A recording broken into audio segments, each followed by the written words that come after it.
Hello grade 9 students. Today we are going to start unit 3 in your pupils book. Now let's go and take a look at the topic, shall we? Meeting. What do you mean by meeting? Meeting anda ஆக்களை நாங்க புதுசா சந்திக்கிறது. நாங்க புதுசா ஒருத்தவங்களை சந்திக்கலாம். அதே நேரம் நாங்க திரும்ப ஆக்களை சந்திக்கிறதா இருக்கலாம். நாங்க வித்தியாசமான காரணங்களுக்காக நாங்க மனிதர்களை நாங்க சந்திக்கிறோம். அதுதான் நாங்க மீட்டிங் என்று சொல்லுவோம். What are we going to learn today? We are going to learn omitting words to avoid repetition. அதாவது ஒரே வார்த்தையை திரும்ப சொல்லாம நாங்க சுருக்கமா எப்படி பதில் கொடுக்கலாம்னு பார்க்க போறோம். அதே நேரம் adjectives. Adjectives னா describing words ன்னு உங்களுக்கு தெரியும். அதை எந்த இடத்துல எப்படி பாவிக்கிறதுன்னு நாங்க படிக்க போறோம். Writing a speech. ஒரு உரையை எப்படி எழுதுறது, அதை எழுதுறதுக்கும் ஒரு கட்டுரை எழுதுறதுக்கும் என்ன வித்தியாசம் இருக்குன்னு பார்க்க போறோம்.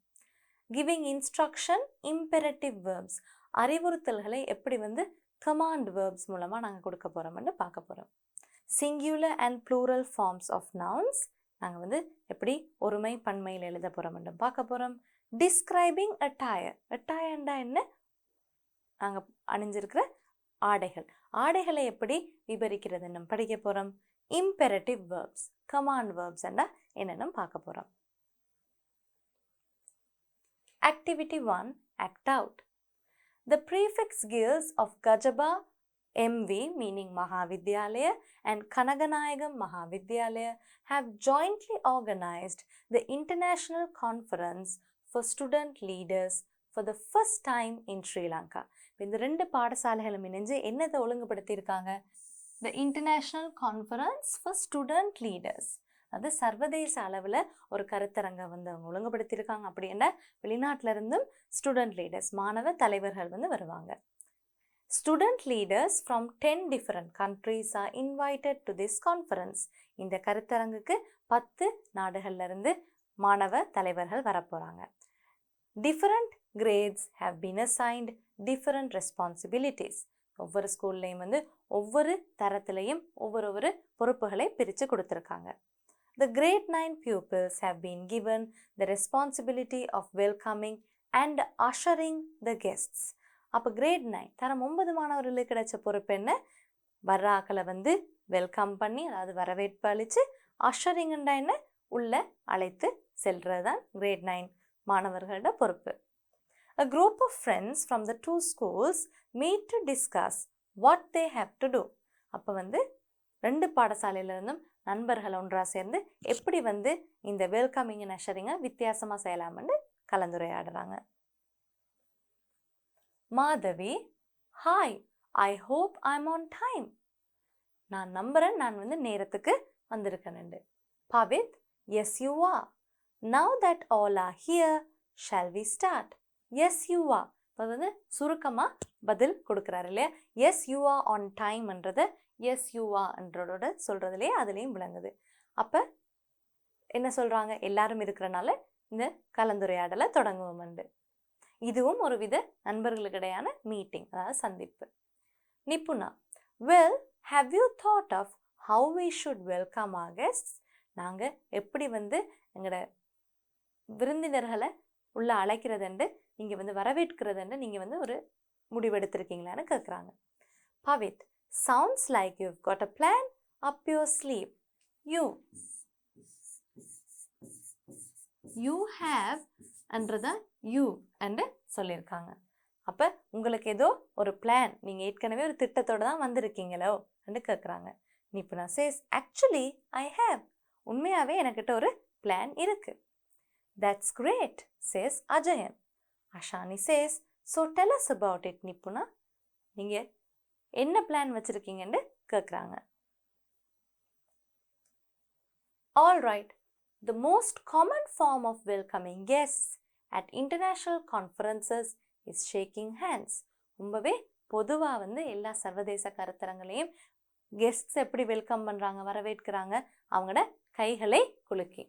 Shaking hands. But each culture has its own form of greeting guests. ஆனால் ஒவ்வொரு கலாச்சாரத்திலையும் வரவேற்கிற முறை வித்தியாசமாக இருக்கு. Is that so? Are you sure? உண்மையாவா? நீ ஷுவராக தான் சொல்கிறீங்களான்னு அஜயன் கேட்குறார். நிபுணா says, wait till I finish. நான் பேசி முடிக்கிற வரைக்கும் கொஞ்சம் இருங்க. We all need to be mindful about how we greet people. ஆனால் நாங்கள் கவனமாக இருக்கணும். இதில் ஒவ்வொரு கலாச்சாரத்துலேயும் ஒவ்வொரு வித்தியாசமான greeting இருக்குது. அதனால் நாங்கள் வந்து அதை வித்தியாசமாக மாறி செஞ்சிடக்கூடாது. Pavit, why is that? Well, for example, in some cultures, women do not shake hands with men. ஒரு சில கலாச்சாரங்களில் வந்து பெண்கள் வந்து ஆண்களோட கை குலுக்க மாட்டாங்க. Madhavi, that's true. அது உண்மைதான். Are there any countries that greet their guests like we do? வேறு ஏதாவது நாடுகள் இருக்கா நாங்கள் வந்து விருந்தினர்களுக்கு எப்படி வணக்கம் சொல்லுவோமோ அதே மாதிரி அவங்களும் சொல்கிறது? Ashani says, yes, there are many, like India and Nepal. இந்தியாலையும் சரி நேபாள்லையும் சரி எங்களை மாதிரி தான் அவங்களும் வரவேற்கிறாங்க. நிபுணா says, they say namaste. இந்தியாவில் வந்து நமஸ்தே என்று சொல்கிறாங்க. While we say ayubovan and vanakkam, and we all use the same gesture. நாங்கள் எல்லாரும் கைகளை கூப்பி தான் அதை சொல்கிறோம். அவங்க இந்தியாவில் வந்து நமஸ்தே என்று சொல்கிற மாதிரி இலங்கையில் வந்து ஆயுபோவான் வணக்கம்னு சொல்கிறாங்க. இப்போ இந்தியாவை பொறுத்த வரைக்கும் நமஸ்தேன்றது ஒரு ஹிந்தி வார்த்தை. அதை வந்து வட இந்தியாவில் சொல்லுவாங்க. நீங்கள் தென்னிந்தியாவை எடுத்து பார்த்து தமிழர்கள் எடுத்து பார்த்தீங்கன்னா அவங்களும் வணக்கம் என்று சொல்லி தான் வெல்கம் பண்ணுறாங்க. Ashani says, yes. Ajayan, you know, even in Thailand, they use the same gesture. தாய்லாண்டில் கூட இதே மாதிரி கைகளை கூப்பி தான் வரவேற்பு அளிக்கிறாங்க. Pavit says, and the Japanese, they bow like this. Bows and shows. Japanese ஆக்கள் வந்து ஒருத்தர் சந்திக்கிற நேரம் ஒருத்தரை பார்த்து தலையும் அவங்களோட தோலையும் கீழே இறக்குவாங்க. அதை தான் பவுயிங்னு சொல்லுவோம். Madhavi, okay, now that we have some information, what do we do next? எங்களுக்கு இப்போ கொஞ்சம் தகவல் இருக்குது. நாங்கள் இப்போ அடுத்த கட்டமாக என்ன செய்கிறது? Ashani, why don't we go to the computer lab to find some more information? நாங்கள் ஏன் கம்ப்யூட்டர் லேபுக்கு போய் இணைய வழியில் மற்ற நாடுகள்லாம் எப்படி வந்து ஒருத்தர் க்ரீட் பண்ணுறாங்கன்னு நாங்கள் தெரிஞ்சு கொள்ளக்கூடாதுன்னு ஒரு நல்ல ஒரு ஐடியாவை சொல்கிறாங்க. இப்போ இதில் பார்த்தீங்கன்னா தாய்லாண்டில் ஜப்பான்லலாம் எப்படி க்ரீட் பண்ணுறாங்கன்னு இப்போ நாங்கள் பார்த்தோம். Now let's look at some important speaking phrases. இது வந்து முக்கியமான சொற்றொடர்கள். நாங்கள் வந்து கதைக்கிற நேரம் என்ன மாதிரியான வார்த்தைகளை யூஸ் பண்ணி நாங்கள் வந்து இங்கிலீஷில் கதைக்கலாம்னு பார்ப்போம். Hi, I hope I am on time. Shall we start? நாங்கள் இப்போ தொடங்குவோமா? That's great. அது ஒரு நல்ல யோசனை. நீங்கள் வந்து உடன்படுறீங்கன்னு சொல்கிறதுக்கு that's greatன்னு சொல்லலாம். Is that so? உண்மையாவா என்ற அர்த்தத்தில் கேட்கலாம். Are you sure? நீங்கள் வந்து நிச்சயமாக சொல்கிறீங்களா? Well, நீங்கள் யோசிக்கிறத காட்ட தான் well என்ற வார்த்தையை பாவிப்போம். that's என்று சொல்கிற நேரம் நீங்கள் வந்து யோசித்து உடன் பண்ணுறீங்கன்றதை காமிக்கிறீங்க. Activity 2, reading. Read the conversation and do the following activities. State if the following statements are true or false. இதில் நாங்கள் ஒவ்வொரு வசனமும் ட்ரூ or false ஆன்னு பேசேஜோட வாசித்தோம். அதில் பொறுத்து பார்ப்போம். The conversation is about a national conference. Conversation வந்து நேஷனல் கான்ஃபரன்ஸை பற்றினதா? இல்லை, அது வந்து இன்டர்நேஷ்னல் கான்ஃபரன்ஸ். ஸோ இது வந்து falls. This event is for student leaders. இது வந்து இந்த கருத்தரங்கு வந்து மாணவ தலைவர்களுக்காக ஒழுங்கமைக்கப்பட்ட கருத்தரங்கு. So that is true. Pupils representing different countries will attend the program. மாணவர்கள் வந்து நிறைய வித்தியாசமான நாடுகள்ல இருந்து அந்த நிகழ்ச்சிக்கு வருகை தர போகிறாங்க. எங்களுக்கு தெரியும் 10 வித்தியாசமான நாடுகள்லேருந்து வராங்க. ஸோ இதுவும் true. The event is organized for the first time. இந்த நிகழ்ச்சியை முதல் தடவையாக ஒழுங்கு செய்யப்படுது. நாங்கள் பேசேஜில் என்ன பார்த்தோம்? இலங்கையில் தான் முதல் தடவையாக ஒழுங்கு செய்யப்படுது. உலகளாவிய ரீதியில் பார்த்தீங்கன்னா ஏற்கனவே இந்த மாதிரி நிறைய கருத்தரங்குகள் நடந்திருக்கு. ஸோ அதனால் இது வந்து falls.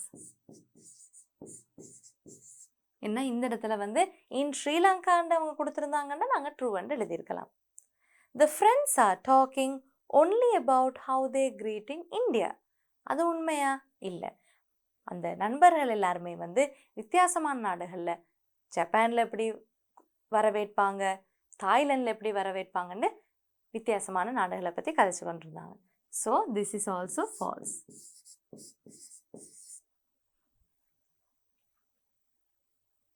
Answer the following questions. Who are the organizers of the event? உங்களுக்கு தெரியும் 2 பாடசாலைகளில் prefects guild தான் சேர்ந்து இதை செய்கிறாங்க. So we can write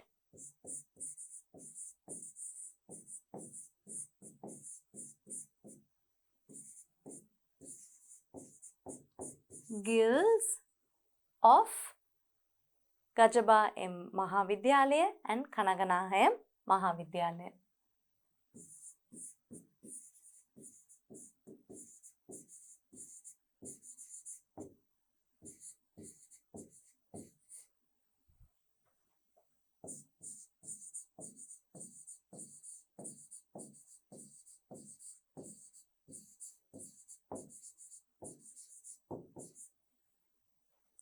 What is the responsibility given to the grade 9 pupils? தரம் 9 மாணவர்களுக்கு கொடுத்த பொறுப்பு என்ன?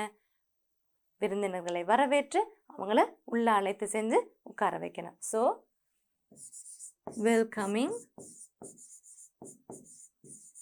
and ushering guests.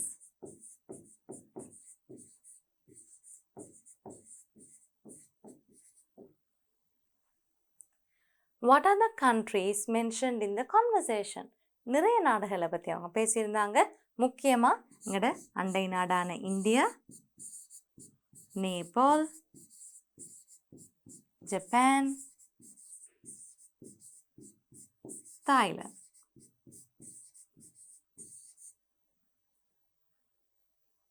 இப்படி நீங்கள் வந்து பேசேஜை வாசித்து அதில் உள்ள உரையாடலையும் வாசித்து நீங்கள் வந்து கேள்விகளுக்கு விடை அளித்திருக்கணும்.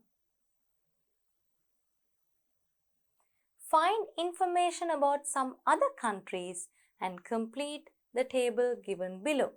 வந்து வேறு நாடுகளில் எப்படியெல்லாம் வரவேற்பாங்கன்னு இப்போ நாங்கள் பார்ப்போம். ஜிம்பாப்வே, அங்கே வந்து எப்படி வரவேற்கிறாங்க? How they greet, clap their hands. ஒருத்தவங்களை பார்த்தா, முதல் தடவையாக பார்த்தாலும் அவங்கள வரவேற்கிறதுக்கு அவங்க வந்து கைகளை தட்டுறாங்க. Malaysia, put their hand on their heart. அவங்க வந்து அவங்களோட கையெடுத்து அவங்களோட இதயத்துக்கு இருக்கிற பக்கத்தில் கொண்டு போகிறாங்க. Nigeria, snip their fingers in the form of a handshake. அவங்க வந்து ஒரு கை குலுக்கல் அசைவில் அவங்களோட கைகளை அசைக்கிறாங்க. Philippines, take their elders' hand and press against their forehead. Filipino மக்கள் என்ன செய்கிறாங்க? அவங்களோட மூதாதையர்களை சந்திக்கிற நேரம் அவங்களோட கைகள் எடுத்து அவங்களோட நெற்றி பொட்டில் வைக்கிறாங்க. Activity 3 is a speaking writing activity. Look at the pictures given below, work in pairs and write the greeting shown by each picture. படங்களை பார்த்து ஒவ்வொரு படத்துலையும் என்ன மாதிரியான greeting இருக்குங்கிறத நாங்கள் இப்போ எழுதணும். First picture, நாங்கள் 2 பேர் ஒருத்தர் வணங்குறத நாங்கள் பார்க்குறோம். இது வந்து bowing. பொதுவாக ஜப்பான் நாட்டில் நீங்கள் பார்க்கலாம், ஜப்பனீஸ், சைனீஸ் இப்படி வணங்குறாங்க. 2வது படத்தில் என்ன பார்க்கலாம்? நாங்கள் வந்து ஒருத்தர் பார்த்து நாங்கள் நமஸ்தே என்று இந்தியர்கள் சொல்கிறதா எழுதலாம். சேம்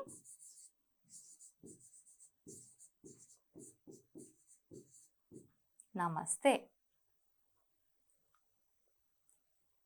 3வது படத்தில் நீங்கள் வந்து இஸ்லாம் மதத்தை சேர்ந்த முஸ்லீம்கள் வந்து ஒருத்தர் சந்திக்கிற நேரம் அவங்க வந்து ஹக் பண்ணுறாங்க. So we can write hugging. 4வதாக என்ன இருக்குது? ரொம்பவே பொதுவான ஒரு வரவேற்கும் முறை, அது கை குலுக்குதல், ஷேக்கிங் ஹேண்ட்ஸ்.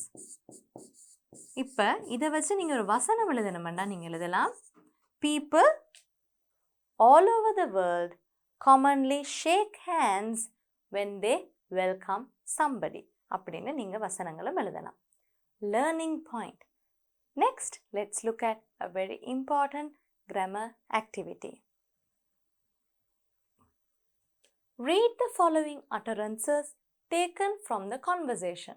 இப்போ நாங்கள் கான்வர்சேஷனில் சுருக்கமாக பதிலளிக்கிறது எப்படின்னு நாங்கள் பார்த்தோம் இல்லையா? அதே நேரம் இந்த லெசனை ஸ்டார்ட் பண்ணுற நேரமே சுருக்கமாக பதிலளிக்கிறது எப்படி, தேவையில்லாத வார்த்தைகளை எப்படி திரும்ப சொல்லாமல் நாங்கள் பதிலளிக்கலாம்ன்றதை படிக்க போகிறோம்னு நாங்கள் பார்த்தோம். இப்போ கிராமர்ன்னு சொன்னோன்னே உங்களுக்கு எல்லாருக்கும் கொஞ்சம் பயமாக இருக்கலாம். ஆனால் நீங்கள் அப்படி பயப்படக்கூடாது. ஏனெண்டா எல்லாமே நாங்கள் பயிற்சி மூலமாக படித்து கொள்ளக்கூடியதாக தான் இருக்கும். ஸோ இதுவும் ரொம்பவே ஒரு ஈஸியான ஒரு grammar activity. Madhavi says, "Hi, I hope I'm on time." Pavit says, "Yes, you are." அங்கே அவர் என்ன அர்த்தத்தை சொல்கிறார்?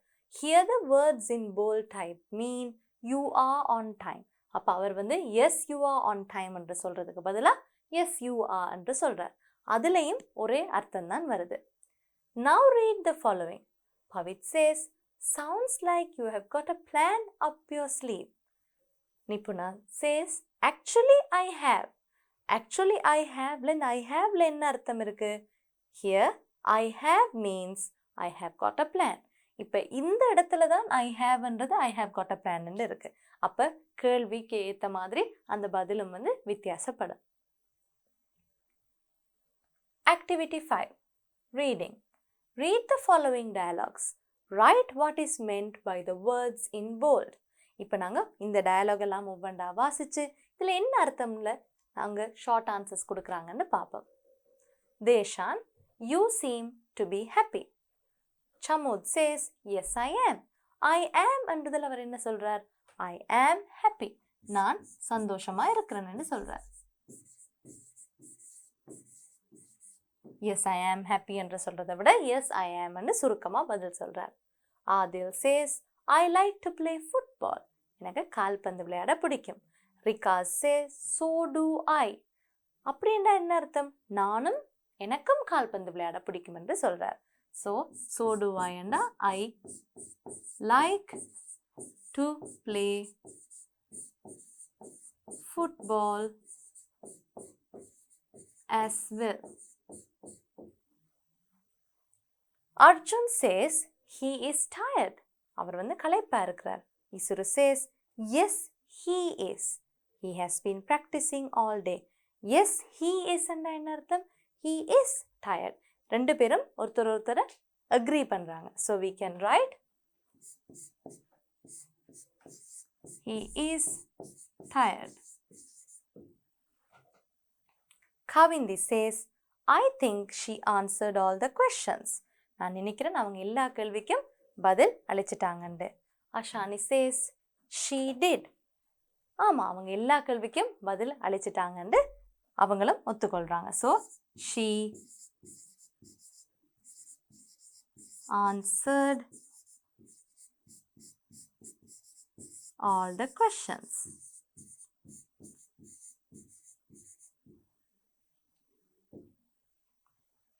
Chalindu says, "Hope we have enough water for the trip." நான் நம்புறேன் எங்களோட சுற்றுலா பிரயாணத்துக்கு எங்களுக்கு தேவையான அளவு தண்ணீர் இருக்குண்டு. Navindu says, "Yes, we do." எங்களுக்கு தேவையான அளவு தண்ணீர் இருக்குன்னு சொல்றார். So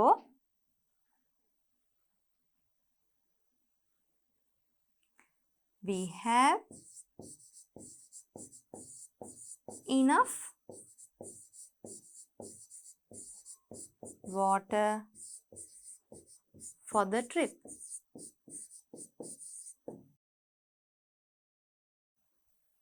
Activity 6. Reading. Given below is an article read by Nisala, who is a prefect. Article. அவர் ஒரு கட்டுரை வாசிச்சிருக்கார். நிசல ஒரு prefect. He read the article to get an idea about the utensils the delegates would use when eating. அதாவது அந்த கட்டுரை எதை பற்றினதாக இருந்திருக்கு? டெலிகேட்ஸ்னா அந்த வருகை தர இருந்திருக்கிற ஸ்டூடெண்ட் லீடர்ஸ், மாணவர்கள் ஒவ்வொருத்தரும் ஒவ்வொரு நாட்டிலேருந்து வந்திருக்காங்க. அவங்களோட கலாச்சாரத்தில் எந்த விதமான பாத்திரங்களை பாவித்து அவங்க உணவை உண்றாங்கன்றது தான் அவர் வாசிச்சு கொண்டு இருக்கிறார். Read it aloud and answer the questions. The tools used for eating food vary around the world. உலகம் பூரா நாங்கள் எப்படி உணவை சாப்பிட்றோம்ன்றதுக்கான பாவிக்கிற உபகரணங்கள் வித்தியாசப்படுது. They include spoons, chopsticks, forks, etc. அதில் வந்து நாங்கள் கரண்டியாக இருக்கலாம், அதே நேரம் சாப்ஸ்டிக்காக இருக்கலாம். இந்த படத்தில் காட்டியிருக்கிறது தான் சாப்ஸ்டிக். அதே நேரம் ஃபாக்ன்றது தமிழில் நாங்கள் முள்ளு கரண்டி என்று சொல்லுவோம் இல்லையா? ஸோ அந்த மாதிரி நிறைய பாத்திரங்கள் உபகரணங்கள் இருக்குது. These utensils mostly depend on the kind of food people eat. நாங்கள் எதை வைத்து இந்த உபகரணங்களை வந்து மக்கள் வந்து தேர்ந்தெடுத்திருக்காங்க, அவங்க என்ன உணவை உண்றாங்களோ அதற்கு ஏற்றா போல அவங்க வந்து சரியான உபகரணத்தை பாவிக்கிறாங்க. Spoons, forks and knives are commonly found in Western countries. நீங்க வந்து கரண்டி, முள்கரண்டி, அதே நேரம் கத்தி பாவிச்சு தான் பொதுவாக மேற்கத்திய நாடுகளில் வந்து உணவை உண்றாங்க. Such as England, Germany and France. இந்த மாதிரியான நாடுகள் இங்கிலாந்தாக இருக்கலாம், ஜெர்மனியாக இருக்கலாம், ஃப்ரான்ஸாக இருக்கலாம். However, they vary in shape and size depending on the purpose. அதே நேரம் இந்த நாடுகள்லையும் வந்து அவங்க பாவிக்கிற அந்த கரண்டியில் அளவாக இருக்கலாம், அல்லது முள்கரண்டியில் அளவாக இருக்கலாம். அது எல்லாமே வந்து அவங்க என்ன சாப்பிட்றாங்களோ அதற்கு ஏற்றா போல மாறுபடும். இப்போ வந்து சுப்புக்கு குடிக்கிற அதே வந்து ஸ்பூனை வந்து அவங்க வந்து டெசர்ட்டுக்கு எடுக்க மாட்டாங்க, அதுக்கு வித்தியாசமான ஸ்பூன்ஸ் பாவிப்பாங்க. For example, table fork, fruit fork and dessert fork vary in size. மேசையில் பாவிக்கிற முள்கரண்டி, பழத்துக்கு பாவிக்கிற முள்கரண்டி, நேரம் டெசர்ட் நாங்கள் வந்து இனிப்பு வகையில் சாப்பிட்றதுக்கான முள்கரண்டி வந்து அவங்க வித்தியாசமான சைஸில் பாவிக்கிறாங்க. Chopsticks have been used in East Asia for many years. இப்போ அடுத்ததான் நாங்கள் வந்து கிழக்கு ஆசியாவுக்கு பார்த்தோம்னா அங்கில் வந்து சாப்ஸ்டிக்ஸ் அதை வந்து எத்தனையோ 1000 ஆண்டுகளாக மக்கள் பாவிக்கிறாங்க. They are used in countries such as China, Japan and Korea. அங்கே சைனா, ஜப்பான், கொரியா எடுத்தா அங்கே வந்து சாப்ஸ்டிக்ஸை பாவிச்சு தான் உணவை உண்றாங்க. However, it is said that the Chinese were the first to use them. இப்போ them வந்து ஹைலைட் பண்ணியிருக்கிறனால எங்களுக்கு தெரியும் இதை வச்சு ஒரு கட்டாயம் கேள்வி இருக்குமெண்டு. ஸோ இங்கே வந்து them வந்து சாப்ஸ்டிக்ஸ். இப்போ பரவலாக நம்பப்படுறது என்னென்னா சீன மக்கள் தான் சாப்ஸ்டிக்ஸை முதலாக பாவிச்சிருக்காங்கன்றது. Apart from that, அதை தவிர்த்து people in some countries use fingers to it. உபகரணங்களை பாவிக்கிற அதே நேரத்தில் வந்து கைகளால் விரல்களாலையும் சாப்பிட்ற கலாச்சாரங்கள் இருக்கு. For instance, in Sri Lanka, people use fingers to mix the curries with their rice. இலங்கையை பொறுத்தவரையில் விரல்களால் தான் அவங்க நாங்களோட சோறோட நாங்கள் வந்து கறி எல்லாத்தையும் குழம்பு எல்லாத்தையும் மிக்ஸ் பண்ணி நாங்கள் சாப்பிட்றோம். இலங்கையில் மட்டும் இல்லை, நீங்கள் வந்து தென்னிந்தியாவை எடுத்தீங்கன்னாலும் அவங்க கைகளால் சாப்பிட்றாங்க, வட இந்தியாலையும் கைகளால் தான் சாப்பிட்றாங்க. In Ethiopia, people use their right hand to eat food. Ethiopia மக்கள் வந்து அவங்களோட வலது கையால் தான் உணவு உண்றாங்க. இந்த கலாச்சாரம் வந்து பரவலாக இந்தியாலையும் நீங்கள் பார்க்கலாம், இலங்கையிலையும் பார்க்கலாம். Their staple food is injera, a pancake-like flat bread which is usually served on a large flat plate. இப்போ இந்த பாத்திரத்தை பார்த்தீங்கன்னா உங்களுக்கு தெரிஞ்சிருக்கும். அவங்களோட முக்கியமான உணவாக என்ன இருக்குது? இப்போ எங்களோட நாட்டில் வந்து நாங்கள் வந்து அரிசி சாப்பாடு, சோறு தானே எங்களுக்கு மெயின் ஸ்டேபிள் ஃபுட்டாக இருக்குது. அவங்களோட நாட்டில் வந்து இஞ்சேரா என்ற ஒரு பேன்கேக் லைக் ஃப்ளாட் பிரெட், ஒரு பான் வகையை தான் அவங்க வந்து முக்கியமாக சாப்பிட்றாங்க. அதை வந்து ஒரு பெரிய தட்டில் வந்து வச்சு நிறைய கறிகள் எல்லாம் வச்சு அவங்க சாப்பிட்றாங்க. This is topped with all types of curries. இதில் வந்து இஞ்சேரா என்ற அந்த பிரெட்டை வந்து அவங்க எதோட சாப்பிட்றாங்க? நிறைய வித்தியாசமான கறிகளோட சாப்பிட்றாங்க. They use pieces of injera to scoop the curries. இந்த கறியை பிச்செடுத்து இப்படி ஸ்கூப் பண்ணி அள்ளி எடுத்து அவங்க சாப்பிட்றாங்க. Similarly, Indians too have the habit of scooping the vegetables and other curries with naan or chapati. இங்கே இந்தியர்கள் எடுத்தீங்கன்னா முக்கியமாக வட இந்தியர்கள் வந்து நான் அல்லது சப்பாத்தி மாதிரி ஒரு இந்த இஞ்சேரா மாதிரியே ஒரு ஃப்ளாட் பிரெட் இது. அப்போ அதைத்தான் அவங்க வந்து ஸ்கூப்பிங் கறிகளை அள்ளி எடுத்து அவங்க விரல்களால் சாப்பிட்றாங்க. Many people in Mexico too use tortillas to scoop rice, beans and other food. Mexico நாட்டில் வாழ்கிற மக்களும் அவங்க வந்து டார்டியாஸ் என்ற ஒரு ஃப்ளட் பிரெட் வகையை தான் சோறாக இருக்கலாம், பீன்ஸாக இருக்கலாம், அல்லது வேறு எந்த வகையான சாப்பாடாகவும் இருக்கலாம், அதில் அள்ளி எடுத்து சாப்பிட்றாங்க. However, at present, all over the world, across different cultures, use forks, knives and spoons even to eat their own local dishes. ஆனால் இப்போ நீங்கள் பார்த்தீங்கன்னா உலகளாவிய ரீதியில் எல்லா கலாச்சாரங்கள்லையும் அவங்களோட பாரம்பரிய உணவை சாப்பிட்றதுக்கும் அவங்க மேற்கத்தைய பொருட்களான ஃபாக்ஸாக இருக்கலாம், முள்கரண்டியாக இருக்கலாம், கத்தியாக இருக்கலாம், கரண்டியாக இருக்கலாம், இதை பாவிச்சு அவங்க சாப்பிட்றாங்க. Now let's look at the questions. State whether the following are true or false. முதல்ல நாங்கள் இப்படி ஒரு கொஷனுக்கு ஆன்சர் அளித்தோம். அதே மாதிரி இந்த ஆர்டிக்கலையும் வாசிச்சிருக்கோம். எந்த வசனம் எல்லாம் சரியாக வருது இல்லை பிழையாக இருக்குன்னு பார்ப்போம். People around the world use different utensils for eating. உலகளாவிய ரீதியில் வந்து நிறைய மக்கள் வந்து வித்தியாசமான உபகரணங்களை பாவிச்சு தான் சாப்பிட்றாங்க. இந்த ஆர்டிக்கலே அதை பற்றினதாக தான் இருந்தது. So true. Most Western countries only use spoons for eating. Only use spoons. மேற்கத்திய நாடுகளில் வந்து கரண்டியை வச்சு மட்டுமா சாப்பிட்றாங்க? இல்லை, அவங்க ஸ்பூன்ஸ் பாவிக்கிறாங்க, அவங்க வந்து ஃபாக் பாவிக்கிறாங்க, நைவ்ஸ் பாவிக்கிறாங்க. So this is false. Most people in East Asian countries use chopsticks when eating. East Asian countries, அதாவது ஜப்பான், சைனா, கொரியாவில் வந்து சாப்ஸ்டிக்ஸ் பாவிச்சு தானே சாப்பிட்றாங்க. So this is true. Injera is the staple food in Mexico. நாங்கள் சரியானு போய் பார்ப்போம். In Ethiopia, people use their right hand to eat food. Their staple food is injera.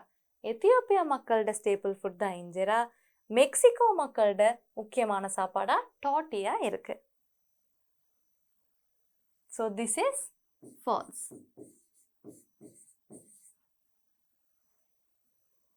Complete the following table.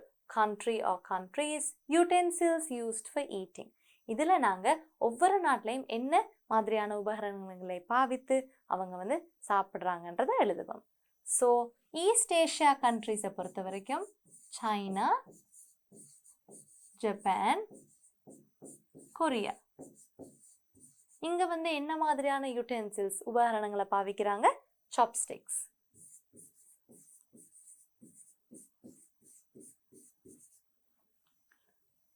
அடுத்து வந்து நாங்கள் மேற்கத்திய நாடுகளான இங்கிலாந்து, ஜெர்மனி, பிரான்ஸ் எடுத்தோம்னா England,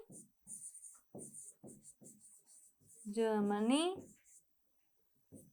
France, இங்க வந்து 3 முக்கியமான உபகரணங்களை பாவிக்கிறாங்க.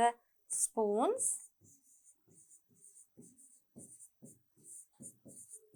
Fox and knives. மற்றபடி இலங்கையை பொறுத்த வரைக்கும் எல்லாம் நாங்கள் கைகளால் தான் சாப்பிட்றோம். அதனால யூட்டென்சில்ஸ் பாவிக்காதனால நாங்கள் அதை எழுத தேவையில்லை. Write what is meant by the following words or phrases highlighted in the text. நாங்கள் ஹைலைட் பண்ணியிருக்கிறத நாங்கள் வாசிக்கிற நேரமே நாங்கள் கண்டுபிடிச்சோம் இல்லையா, அதை நாங்கள் இங்கே திரும்பி எழுதினா போதும். them வந்து chopsticks,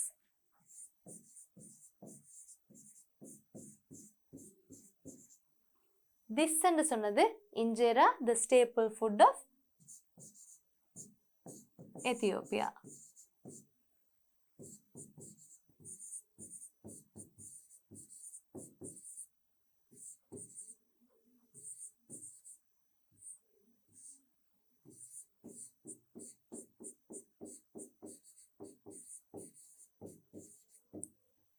Suggest a suitable title for this text. நாங்கள் இந்த பேசேஜில் வந்து வித்தியாசமான கலாச்சாரங்களில் வந்து என்ன மாதிரியான பாத்திரங்களையோ உபகரணங்களையோ பாவித்து அவங்க சாப்பிட்றாங்கன்னு நாங்கள் பார்த்தோம். அதனால் நாங்கள் இதுக்கு ஒரு ரொம்பவே ஈஸியான ரொம்ப தெளிவான ஒரு டைட்டிலே நாங்கள் சஜஸ்ட் பண்ணலாம். Utensils used for eating. Utensils used for eating in different parts of the world.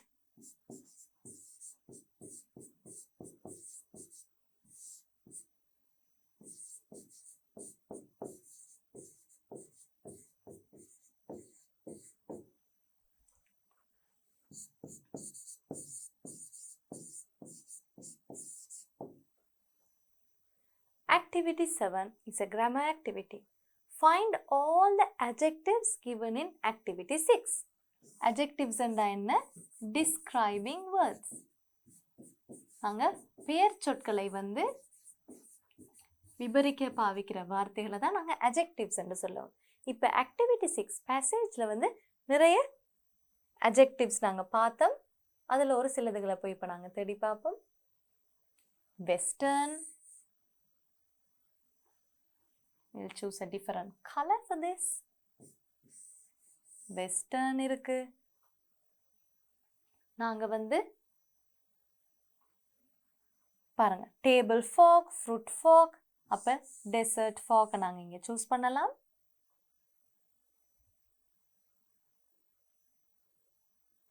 அதே நேரம் எங்களால வந்து East Asia, the word East, அதுவும் இங்க வந்து ஒரு adjective தான். அதற்கு பிறகு வந்து நாங்க வந்து local dishes, localன்றது ஒரு adjective-ஆ இருக்கு. இந்த மாதிரி வேற adjectives-உம் இருக்கு. So now let's list down the adjectives first. என்ன adjectives எல்லாம் நாங்க பார்க்கலாம்? Western,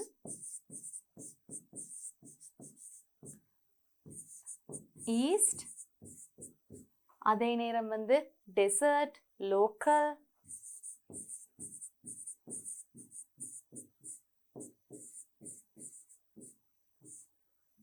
வேற என்ன வார்த்தைகள் எல்லாம் இருக்கு பேசேஜ்ல? flat bread, அதனால அந்த word flat, large, இப்படி வார்த்தைகள் இருக்கு. So now let's write sentences using the adjectives you have found. இந்த adjectives பாவிச்சு நாங்க ஒவ்வொரு வசனமா எழுதுவோம்.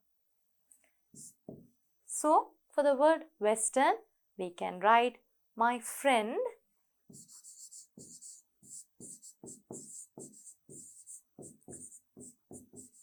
is the leader of the Western music band.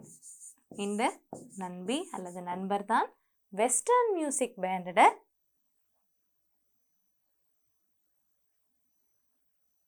லீடரா, அதாவது தலைவராக இருக்கிறாங்க. So next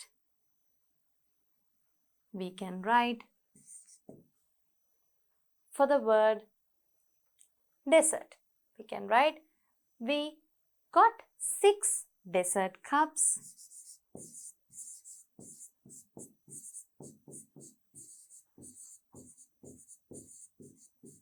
We got 6 dessert cups as a gift. டெசர்ட் சாப்பிட்றதுக்கான கப்ஸ் வந்து எங்களுக்கு பரிசாக கிடைச்சது.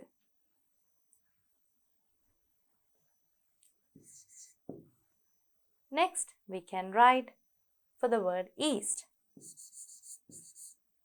My teacher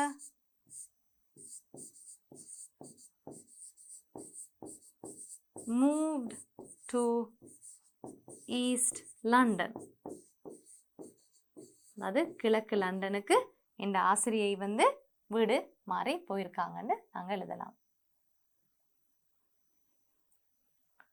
Then we can write for the word local. So we can write many foreign and local. Local anda உள்ளூர், foreign anda வெளியூர். Many foreign and local tourists visit Ella. Ella வந்து ரொம்பவே பாப்புலரான ஒரு டூரிஸ்ட் ஸ்பாட். அப்போ அங்கே வந்து உள்ளூர் மட்டுமல்ல வெளியூர் மக்களும் பிரயாணிகளும் வந்து பார்க்க போகிறாங்க. We can write for the word flat. He bought a flat piece of land to build a house.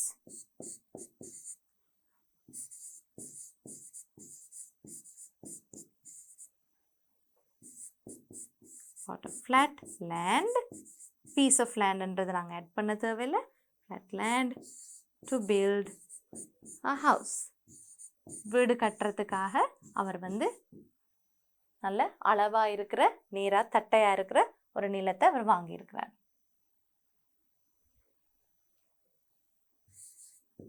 Last sentence for the word large, பெரிய, அந்த வார்த்தைக்கு நாங்கள் என்ன எழுதலாம்? He received a large box as a surprise. As a surprise. என்னத்துக்காக இது அப்படி கொடுத்திருக்கலாம்? As a surprise for his birthday அப்படின்னு எழுதலாம். ஒரு பிறந்த நாளைக்காக அவருக்கு சர்ப்ரைஸா அவருக்கு வந்து ஒரு பெரிய பெட்டியை வந்து அவங்களுக்கு பரிசளிச்சிருக்காங்க. பெட்டிக்குள்ள என்ன இருக்குன்னு எங்களுக்கு தெரியல. For his birthday.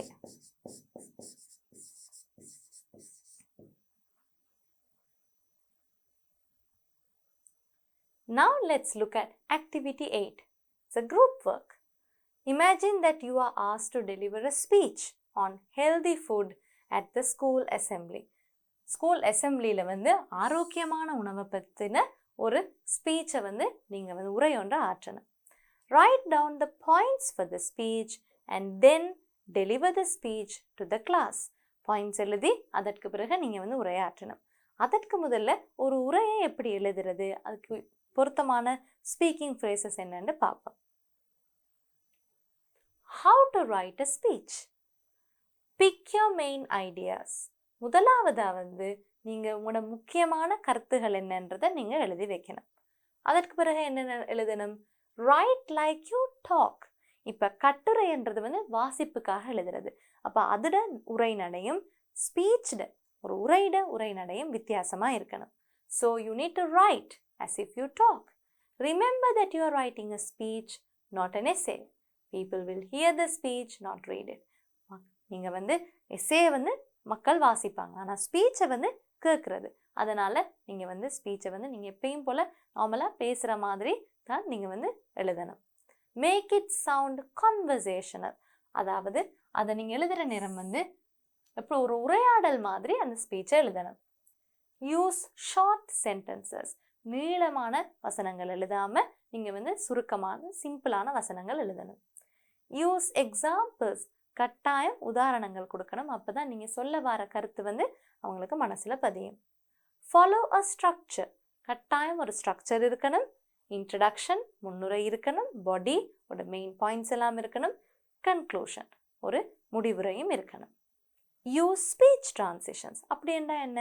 கட்டுரையில் வந்து நாங்கள் ஒரு பேராகிராஃப்லேருந்து இன்னொரு பேராகிராஃபுக்கு போகிறதுக்கு லிங்கிங் வேர்ட்ஸ் யூஸ் பண்ணுவோம். அதே மாதிரி உரையில் வந்து நீங்கள் சொன்ன ஒரு கருத்துலேருந்து இன்னொரு கருத்துக்கு போகிறதுக்கு ட்ரான்சிஷன் மாறுறதுக்கு வந்து நீங்கள் ஒரு சில வார்த்தைகளை பாவிப்பீங்க. Then the speech will smoothly move from one point to another. The audience understands your points better. அதாவது லாஜிக்கலாக விளங்கக்கூடிய மாதிரி இருக்கிறதுக்கு நீங்கள் கட்டாயம் ஸ்பீச் ட்ரான்சிஷன் வேர்ட்ஸ் வந்து யூஸ் பண்ணணும். அந்த மாதிரியான வேர்ட்ஸ் என்னது? I want to begin by. நான் எப்படி ஆரம்பிக்க விரும்புகிறேன் என்றால் and then I will move on to. அடுத்ததாக நான் இதை பற்றி கதைப்பேன். First let's begin with. முதலாவதாக நாங்கள் இதை பற்றி பேச ஆரம்பிப்போம். I will first cover. நான் வந்து முதலாவதாக இதை சொல்ல விரும்புகிறேன். அப்போ in the same way, அதே போல். ஸோ இந்த மாதிரியான வார்த்தைகளை யூஸ் பண்ணி நீங்கள் வந்து ஸ்பீச் ட்ரான்சிஷன் செய்யலாம். Now let's read this speech. My dear teacher and friends, today I am here to talk about healthy eating. அப்போ கட்டுரையில் வந்து நீங்கள் my dear teacher and friends என்றெல்லாம் எழுதியிருக்க மாட்டீங்க. ஆனால் ஸ்பீச்சில் வந்து கட்டாயம் இருக்கணும். அதே நேரம் தலைப்பையும் நீங்கள் வந்து எழுதணும். Everyone loves to eat delicious food. எல்லாருக்குமே சுவையான உணவை சாப்பிட்றதுன்னா அவ்வளோ பிடிக்கும். Apart from enjoying the food, do we think of the quality of the food we eat? சாப்பிட்றத என்ஜாய் பண்ணி நல்லா ரசித்து சாப்பிட்றத தவிர்த்து நாங்கள் வந்து அந்த சாப்பாட்டை தரத்தை பற்றி யோசிக்கிறோமா? If we don't, this can lead to many negative effects. நாங்கள் அதை யோசிக்காட்டி எங்களுக்கு நிறைய எதிர்மறையான தாக்கங்கள் எல்லாம் நடக்கும். It happens because food consumption and health are interconnected. ஏன் இப்படி நடக்குது? இல்லைனா நாங்கள் சாப்பிட்ற சாப்பாட்டுக்கும் எங்களோட உடல் ஆரோக்கியத்தும் ரொம்பவே ஒன்றோடொன்று தொடர்புபட்ட விஷயமா இருக்கு. Therefore, eating healthy food is very important. ஆகையால் ஆரோக்கியமான உணவு சாப்பிட்றதுன்றது ரொம்பவே முக்கியமானதாக இருக்கு. First, முதலாவதாக let's begin with how to identify healthy and unhealthy food. முதலாவதாக நாங்கள் ஒரு ஆரோக்கியமான உணவையும் ஆரோக்கியம் இல்லாத உணவையும் எப்படி கண்டுபிடிக்கிறதுன்னு பார்ப்போம். There are multiple differences between them. நிறைய வித்தியாசங்கள் இருக்கு. Healthy foods refer to the food which is beneficial for health in terms of nutrition. நாங்கள் ஆரோக்கியமான உணவுண்டு எதை சொல்கிறோம்? எது எங்களோட உடல் ஆரோக்கியத்துக்கு ஏற்ற ஊட்டச்சத்துக்களை தருதோ அதைத்தான் நாங்கள் ஆரோக்கியமான உணவுண்டு சொல்கிறோம். Organic food, whole foods and natural food etc. can be considered as healthy food. Organic food ண்டா செயற்கையான ஃபர்டிலைசர்ஸ் எல்லாம் பாவிக்காமல் உற்பத்தி செய்யப்பட்ட உணவு. ஹோல் ஃபுட்ஸ் ண்டா முழு தானிய வகைகள். அண்ட் நேச்சுரல் ஃபுட் இயற்கையாக கிடைக்கிற உணவுகள். இதெல்லாம் தான் நாங்கள் ஆரோக்கியமான உணவுன்னு சொல்ல முடியும். The best examples of healthy food are, ஆரோக்கியமான உணவுக்கு நாங்கள் உதாரணம் சொல்ல போனால் ஃபிஷ் மீன், எக்ஸ் முட்டைகள், மில்க் பால், மீட் இறைச்சி வகை, கிரெயின்ஸ் தானியங்கள், ஃப்ரெஷ் ஃப்ரூட்ஸ் அண்ட் வெஜிடபிள்ஸ் பழங்கள் மற்றும் மரக்கறி வகைகள். A human being should take a balanced diet including all nutrients in correct amounts. ஒரு மனிதர் வந்து எப்பயுமே வந்து ஒரு சமநிலையான ஊட்டச்சத்துக்களை கொண்ட உணவை வந்து எடுத்துக்கொள்ளணும். அதே நேரம் கரெக்ட் அமௌண்ட்ஸ். அவங்களுக்கு தேவையான அளவு சாப்பாடை தான் சாப்பிடணும். சாப்பாடு அதிகமாக சாப்பிட்டாலும் உங்களுக்கு நோய் வரும், சாப்பாடு குறைவாக சாப்பிட்டாலும் உங்களுக்கு நோய்கள் வரும். By consuming healthy food, one can live a life free of illnesses and stress to a great extent. நாங்கள் வந்து ஆரோக்கியமான உணவுகளை சாப்பிட்ற நேரம் எங்களுக்கு வந்து வாழ்க்கையில் நோய்கள் வந்து குறைவாக இருக்கும். அதே நேரம் வந்து ஸ்ட்ரெஸ் மன உளைச்சலும் வந்து குறைவாக இருக்கு. டு அ கிரேட் எக்ஸ்டென்ட்னா பெரும்பாலான அளவில் வந்து குறைக்கலாம் இந்த விஷயத்தை. Becoming energetic and strong is another benefit of eating healthy food. ஆரோக்கியமான உணவை சாப்பிட்டீங்கன்னா எப்பயுமே துடிப்பாகவும் உங்களோட உடல் வந்து சக்தி மிகுந்ததாகவும் இருக்கு. On the other hand, இன்னொரு பக்கத்தை பார்த்தோம்னா unhealthy food welcomes obesity, diabetes and also other serious and chronic diseases. நாங்கள் ஆரோக்கியமற்ற உணவுனால் எங்களுக்கு என்ன கிடைக்குது? ஒபிசிட்டி என்ற மிக அதிகமான உடல் பருமன், டயபிட்டிஸ் என்ற சர்க்கரை வியாதி, அதே நேரம் வந்து மேலும் அதிகமான தீவிரமான மற்றும் நீண்ட நெடிய கால க்ரானிக் டிசீஸ் என்ற வந்தால் தடமல் காய்ச்சல் மாதிரி போகாது. ஒரு தடவை வந்தால் உங்களுக்கு அப்படியே அது காலத்துக்கும் ரொம்ப நாள் இருக்கும். அந்த மாதிரி நோய்கள் உங்களுக்கு வரும். The best way to describe the unhealthy food is the less nutritional food containing a high amount of calories, fat and sugar. ஆரோக்கியமற்ற உணவுகள் என்றா என்ன? மிகவும் அதிகமான கேலரிஸ் கொண்டிருக்கு. அதில் வந்து மிக அதிகமான கொழுப்பும் சீனியும் இருக்கு. அதனால தேவையான ஊட்டச்சத்துக்கள் அங்கே குறைவாக தான் இருக்கு. Junk food and fizzy drinks are prominent examples of this type of food. இப்போ unhealthy food என்றா என்ன? Junk food. அதாவது வந்து துரித கதியான உணவைத்தான் நாங்கள் ஜங்க் ஃபுட் என்று சொல்கிறோம். அந்த மாதிரி உணவுகளும் சோடாக்களும் வந்து ரொம்பவே மோசமான உணவு வகைகளாக இருக்குது. There is a certain amount of calories a human body should take per day according to the energy he spends. ஒரு மனிதர் வந்து நீங்கள் எவ்வளோ தூரம் உங்களோட சக்தியை ஒரு நாளைக்கு நீங்கள் வந்து செலவழிக்கிறீங்களோ அதற்கு ஏற்ற அளவு கேலரிஸை நீங்கள் வந்து உட்கொள்ளணும். that is what we should not exceed when eating. அதைத்தான் நாங்கள் சாப்பிட்ற நேரம் அளவை கூட்டக்கூடாது. அதே நேரம் இந்த கேலரிஸையும் நாங்கள் சரியான உணவுலேருந்து நாங்கள் எடுத்துக்கொள்ளணும். அன்ஹெல்தி ஆரோக்கியமற்ற உணவுகள்லேருந்து எடுத்துக்கொள்ளக்கூடாது. Thus, healthy eating has many benefits. அது ஆகையால் நாங்கள் ஆரோக்கியமாக சாப்பிட்றதுல எங்களுக்கு நிறைய பலன்கள் இருக்கு. When we eat well, we have more energy and positivity. நாங்கள் நல்லா சாப்பிட்ற நேரம் ஆரோக்கியமாக சாப்பிட்டா எங்களுக்கு நிறைய சக்தியும் இருக்கும். அதே நேரம் நாங்கள் பாசிட்டிவாக அந்த நேரம் ஹாப்பியாகவும் இருப்போம். We also improve our concentration to work or study well. நல்லா ஹெல்த்தியான சாப்பாடு சாப்பிட்டா கவனம் நல்லா கவனம் பண்ணலாம். நீங்கள் வேலை இடத்துலையும் சரி படிக்கிறதுலையும் சரி நல்லா கவனம் செலுத்தலாம். All this together add up to healthier, happier lives. இது எல்லாத்தையும் நீங்கள் சேர்த்து எடுத்தீங்கன்னா இதனால் எங்களுக்கு இன்னும் ஆரோக்கியமான இன்னும் சந்தோஷமான ஒரு வாழ்க்கை கிடைக்குது. இப்போ இந்த ஸ்பீச்சில் நாங்கள் இன்னும் ஒரு சில வசனங்களை சேர்த்து நாங்கள் இதை முடிவுக்கு கொண்டு வரலாம். என்ன சொல்லலாம்? நாங்கள் இவ்வளோ நாங்கள் அன்ஹெல்தி ஹெல்தி ஃபுட்ஸை பற்றி பேசினால we can write, I hope I was able to make you consider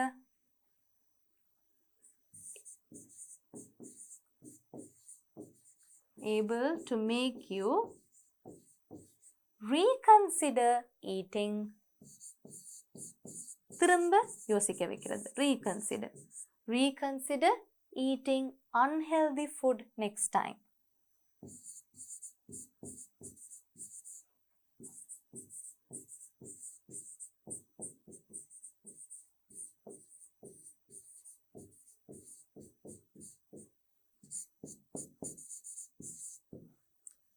நான் இந்த ஸ்பீச் மூலமாக உங்களை அடுத்த முறை நீங்கள் ஆரோக்கியமற்ற உணவு சாப்பிட போகிறீங்கன்னா உங்களை கட்டாயம் யோசிக்க வச்சிருப்பேன்னு நான் நம்புகிறேன்.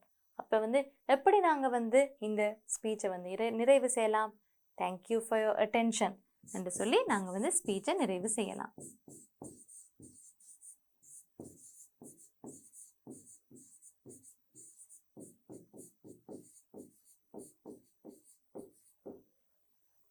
Activity 9, reading.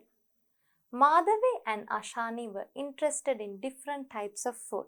மாதவிக்கும் அஷானிக்கும் வித்தியாசமான உணவுகளில் தெரிஞ்சு கொள்றதுல ஆர்வம் வந்திருக்கு. They found the recipe for preparing upma. அவங்க உப்புமா செய்கிறதுக்கான ரெசிபியை இன்டர்நெட்டில் தேடி எடுத்திருக்காங்க. The following are the ingredients of the recipe. Upma செய்கிறதுக்கு தேவையான பொருட்கள் இன்க்ரீடியன்ட்ஸ் என்னன்றதை இப்போ நாங்கள் பார்ப்போம். இன்க்ரீடியன்ட்ஸ்: 1/2 cup of semolina, அரை கப் ரவை மாவு எடுத்து வச்சுக்கொள்ளணும். 1 tablespoon TBSP என்ற tablespoon of oil or ghee, ஒரு மேசைக்கரண்டி எண்ணெய் அல்லது நெய். 1/4 to 1/2 teaspoon TSP, டீஸ்பூன். நீங்கள் ரெசிபி பார்த்தீங்கன்னா இப்படி சுருக்கமான வார்த்தைகளை பாவிச்சிருப்பாங்க. teaspoon of cumin, optional, adds aroma. cumin சீரகத்தூள். அதை நீங்கள் ஆப்ஷனல் தேவையாண்டா பாவிக்கலாம். அது வாசத்துக்காக பாவிக்கிறது. 1/4 to 1/2 teaspoon of mustard, கடுகு எடுத்து வச்சுக்கொள்ளணும். 1/4 அரை டீஸ்பூன் கடுகு. 1 teaspoon, 1 teaspoon of chickpeas, optional, adds aroma. ஆப்ஷனல்னா நீங்கள் அதை பாவிக்கலாம், பாவிக்காமலும் விடலாம். 1 டீஸ்பூன் கடலை எடுக்கணும். 6 to 8 cashews, halved and cleaned. 6 அல்லது 8 கஜு அரவாசியா வெட்டி க்ளீன் பண்ணி வச்சிருக்கணும். 1 sprig of curry leaves, ஒரு ஈக்கு நாங்கள் கருவேப்பிலை. A handful of sliced onions, ஒரு கை நிறைய நாங்கள் வெட்டி வச்சிருக்கிற வெங்காயம். 1 hot green chili, slit, அதாவது ஒரு பச்சை மிளகாயை அரவாசியா வெட்டினதாக இருக்கணும். 1/2 teaspoon of ginger, very finely chopped, optional. அரை தேக்கரண்டி ஜிஞ்சரண்டா இஞ்சி, அதை ரொம்ப ஃபைன்லின்னு நல்ல சின்ன சின்னதாக வெட்டி இருக்கணும்.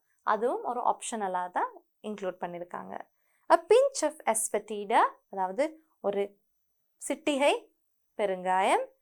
1.5 cups of water, 1.5 cup water. உங்களோட வீடுகளில் நீங்கள் எல்லாருமே உப்புமா சாப்பிட்ருப்பீங்கன்னு நினைக்கிறேன்.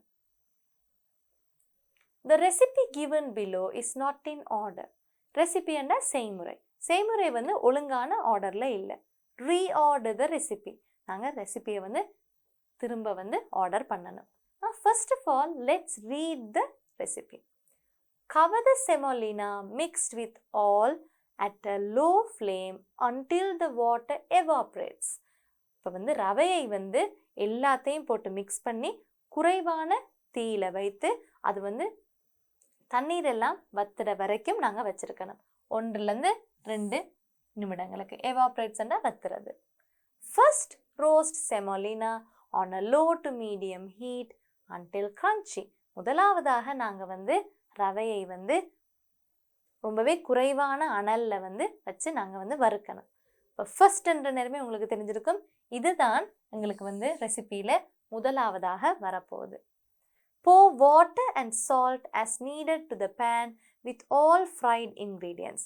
வறுத்த அல்லது தாளிச்ச பொருட்களோட தண்ணீரையும் உப்பையும் சேர்த்து பேனை வந்து நாங்கள் மூடணும்.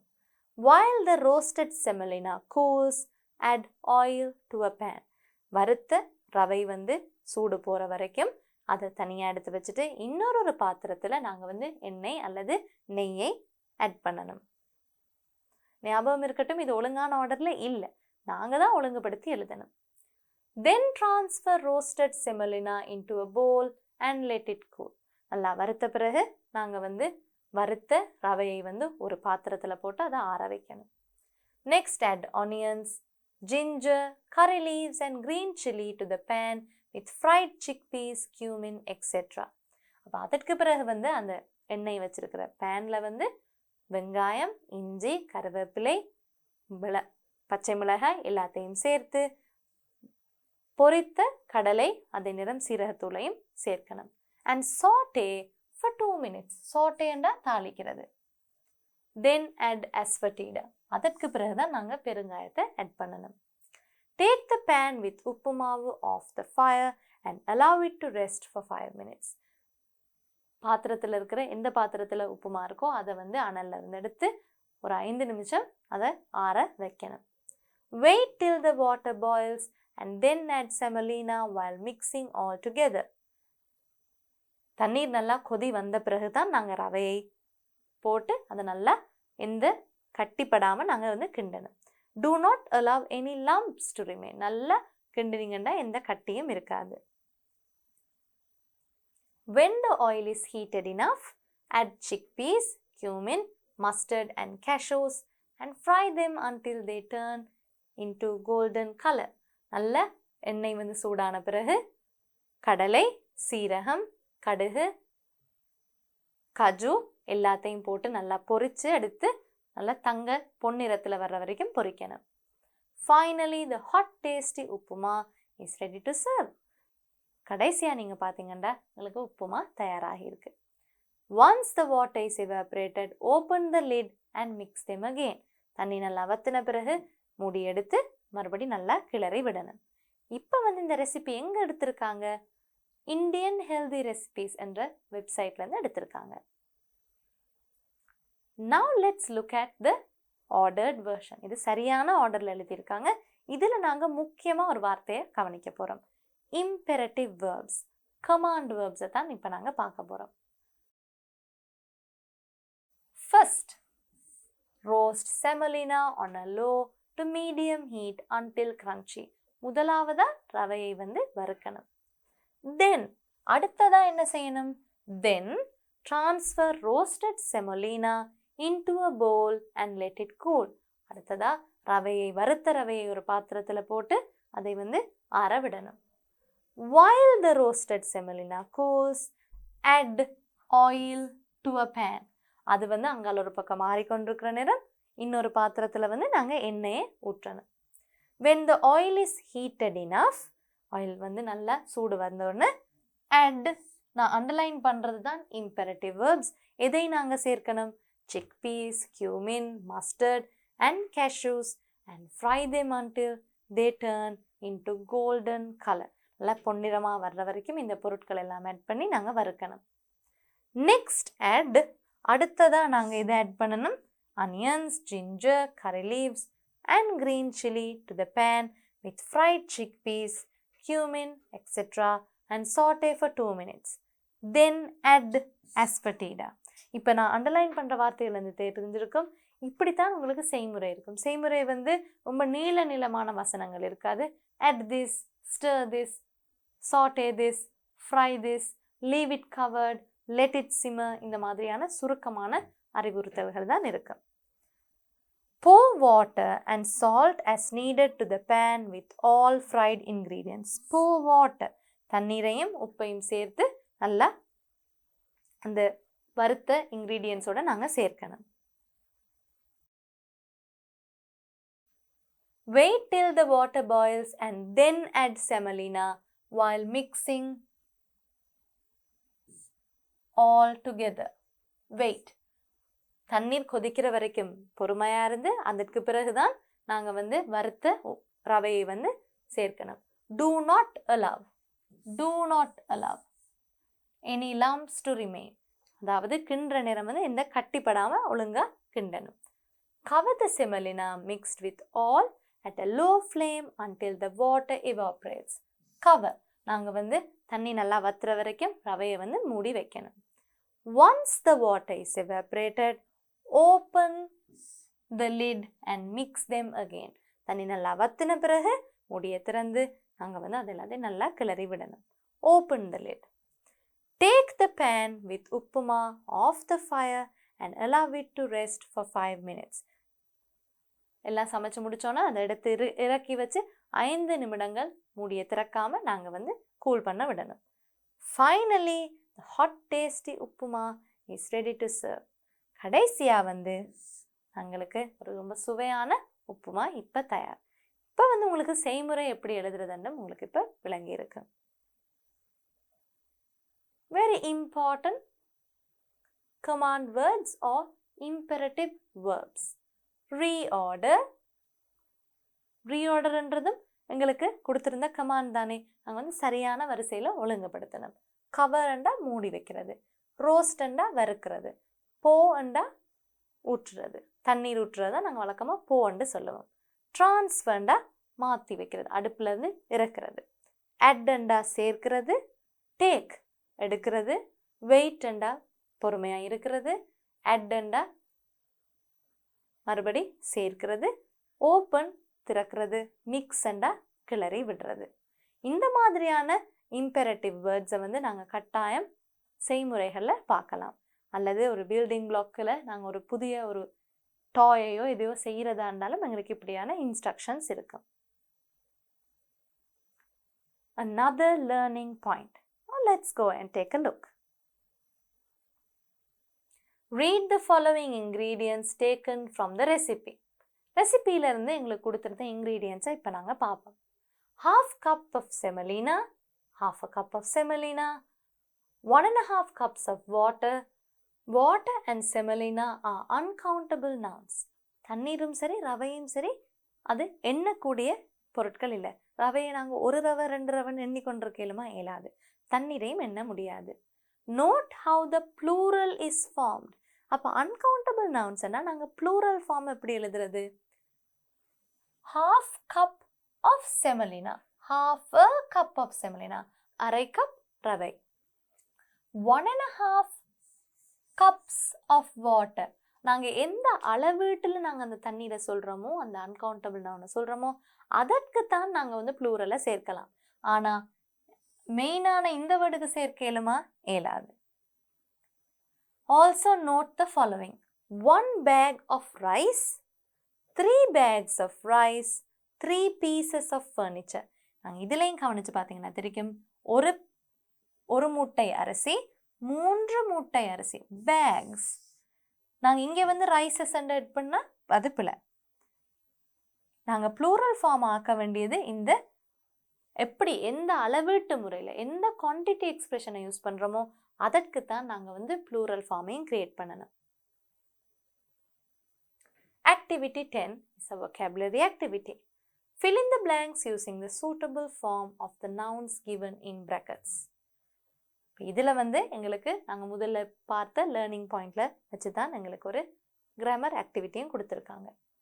My mother drinks 2 big glass of water every morning.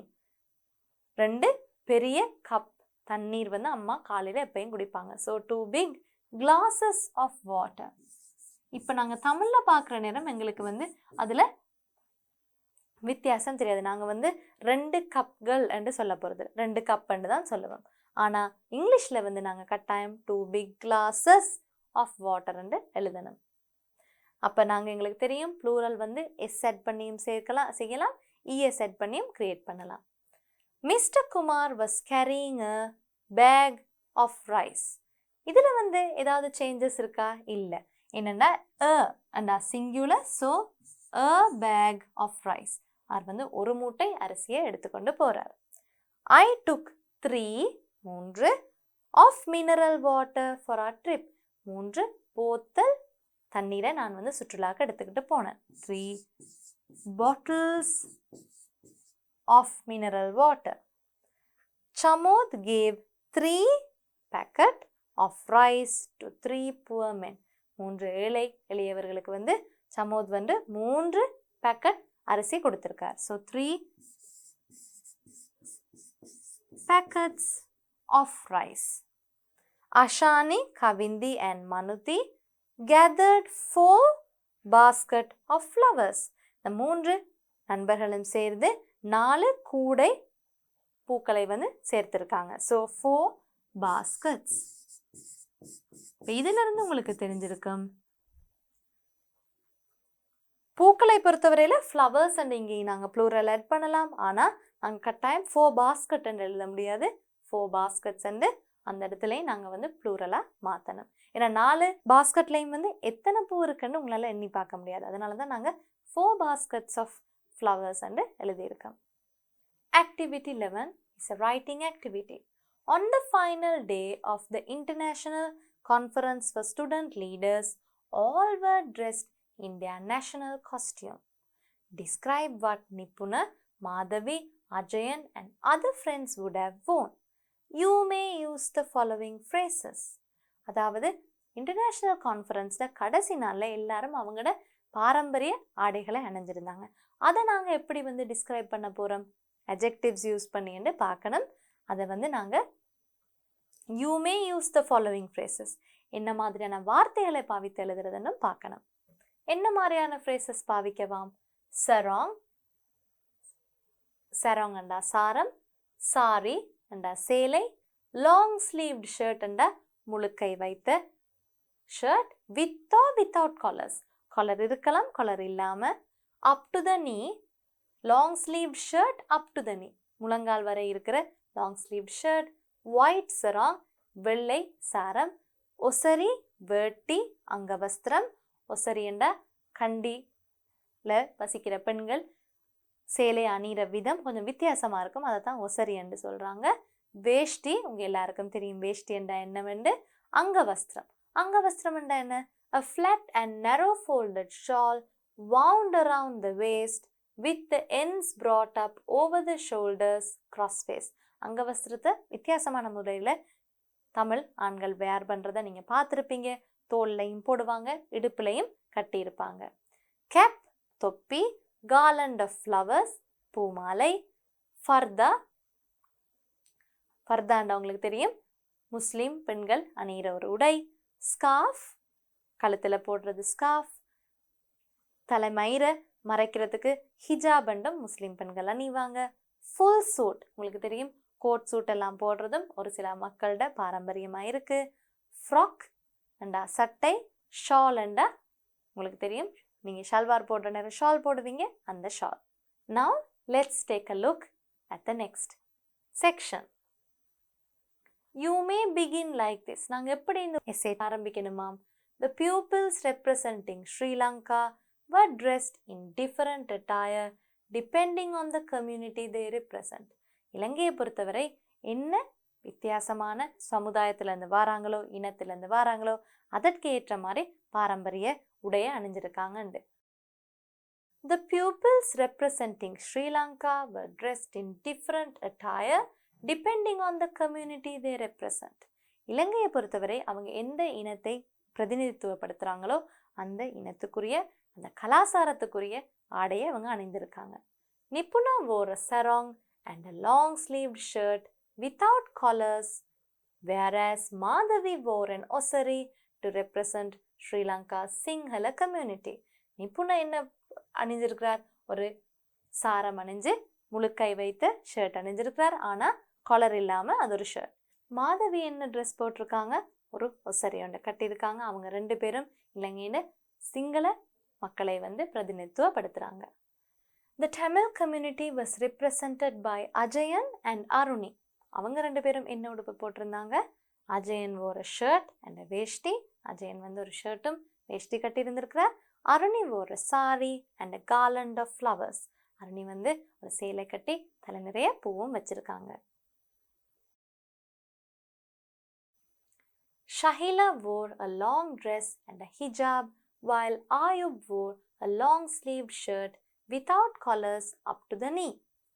Shahila அவங்களோட முஸ்லிம் இனத்தை குறிக்கிறதுக்காக அவங்க நீளமான ஆடையை அணிஞ்சு ஹிஜாப் அவங்களோட தலைமையை மறைச்சு அவங்க ஹிஜாப் வேர் பண்ணியிருக்காங்க. அதே நேரம் ஆயுப் முழங்கால் வரைக்கும் வர்ற ஒரு முழுக்கை ஷர்ட்டை வச்சு காலர் இல்லாத ஷர்ட் வேர் பண்ணியிருக்கார். He wore trousers underneath. அதுக்கு கீழே அவர் நீல கால் சட்டையும் அணிஞ்சிருக்கிறார். Shahila wore a hijab and Ayub wore a shawl and a cap. Shahila அவங்களோட தலைமுறையை மறைச்சு ஹிஜாப் வேர் பண்ணியிருக்காங்க. ஆயுப் ஒரு ஷாலும் ஒரு கேப்பும் போட்டிருக்கிறார். Both of them represented the Muslim community. Pavit and Shani wore as burghers in Sri Lanka. இலங்கையில பர்கர் கம்யூனிட்டி எப்படி உடுத்துவாங்க? wearing a full suit and a frock respectively. Pavith ஒரு முழு சூட் அணிஞ்சிருந்திருக்கிறார். அதே நேரம் ஷானி ஒரு ஃப்ராக்கை வேர் பண்ணியிருக்காங்க. So, as we can see, the different communities of Sri Lanka dress very differently. அதைத்தான் நாங்கள் இந்த எஸ்ஸேல இப்போ வாசிச்சு பார்த்தோம். Activity 12 is a reading activity. Read the following poem and list out the qualities a leader should have. தலைவருக்கான தலைமை பண்புகள் என்னன்றதை இந்த போயம்லேருந்து வாசித்து நாங்கள் அண்டர்லைன் பண்ணுவோம். I am a leader. நான் ஒரு தலைவர். I am great and bold, never quitting. நான் மிகச்சிறந்தவர், மிக துணிச்சலானவர். துணிச்சல் கட்டாயம் இருக்கணும்.